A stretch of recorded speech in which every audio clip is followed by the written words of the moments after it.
Isabelle Le Guerlier, bonjour. Bonjour. Vous êtes dirigeante de Cap Résilience, un développeur de talent qui propose du coaching, de la formation et de la supervision. En quoi consistent vos accompagnements de coaching ? Alors, le coaching, c'est emmener une personne d'un point A à un point B. Mais notre spécificité, c'est vraiment de créer un espace où la personne va pouvoir se reconnecter à ses ressources, ses qualités, ses forces, et travailler vraiment pour améliorer toute cette partie-là, ce qui va venir résoudre plein de problèmes de changement et atteindre l'objectif sans encombre. D'accord.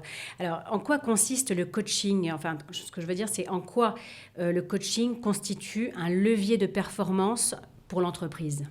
Parce que l'entreprise, sans les gens, n'existe pas. C'est un numéro sur un bout de papier, finalement, c'est une entité. Ouais. Donc du coup, s'occuper des gens et faire en sorte que les gens se réalignent avec leurs compétences, leurs qualités, c'est ce qui va faire qu'ils vont performer. Et donc si eux, ils vont bien, l'entreprise ira bien à nouveau. Qui sont vos clients et dans quelle démarche s'inscrivent-ils quand ils vous contactent ?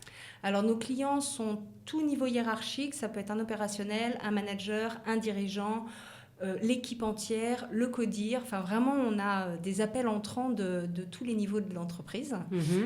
Après, il y a deux typologies. Soit ils ont identifié le problème et donc on est là pour les accompagner à le résoudre. Soit ils savent que ça ne va pas, mais ils ne savent pas forcément pour quelle raison. Et donc là, on a mis en place des accompagnements plus concrets pour détecter d'où vient le problème. Alors concrètement, comment ça se passe ? Comment est-ce que vous les accompagnez, ces entreprises ?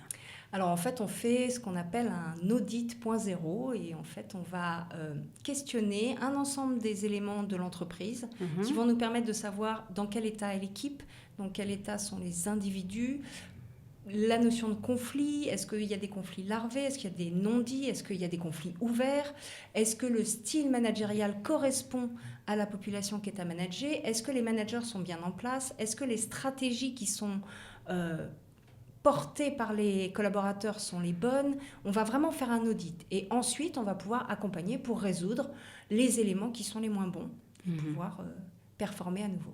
Et alors les échanges que vous avez avec les gens que vous coachez sont des échanges qui restent confidentiels ou est-ce que vous les relayez ou les relatez à la direction ? Alors en fait, tous les échanges qui se font avec un coach sont confidentiels. En revanche, on ne va pas partager du message, mais on peut accompagner les gens à se faire du lien. Parce qu'en fait, c'est très important dans l'entreprise d'être en lien les uns avec les autres. D'où qu'on vienne, quelle que soit notre fonction, notre titre, c'est important d'être en lien. Donc je vais plutôt permettre à des gens de se reparler. Comment est-ce que vous distinguez de vos concurrents ? Parce qu'il n'y a pas de concurrence en fait. Ma relation avec mes clients, elle est unique. Et c'est une rencontre à chaque fois. Et il n'y a pas de concurrence. On va venir avec moi parce que c'est moi et on ne viendra pas avec moi parce que c'est moi. Je crois que votre parcours est assez atypique. Est-ce que vous pouvez en quelques mots nous en parler ? Oui, je viens d'un domaine où la rigueur et l'émotion est de mise, puisque je viens du monde de la danse classique, que j'ai eu mon premier contrat payé, j'avais 11 ans. Et je crois que je continue à accompagner avec la danseuse classique que j'étais, qui a fait une très jolie carrière, et donc dans la rigueur, dans l'émotion, et de savoir ressentir les choses tout en suivant un process très cadré, qui est celui du coaching. Merci infiniment Isabelle Le Guerlier d'avoir répondu à nos questions. Merci Christelle.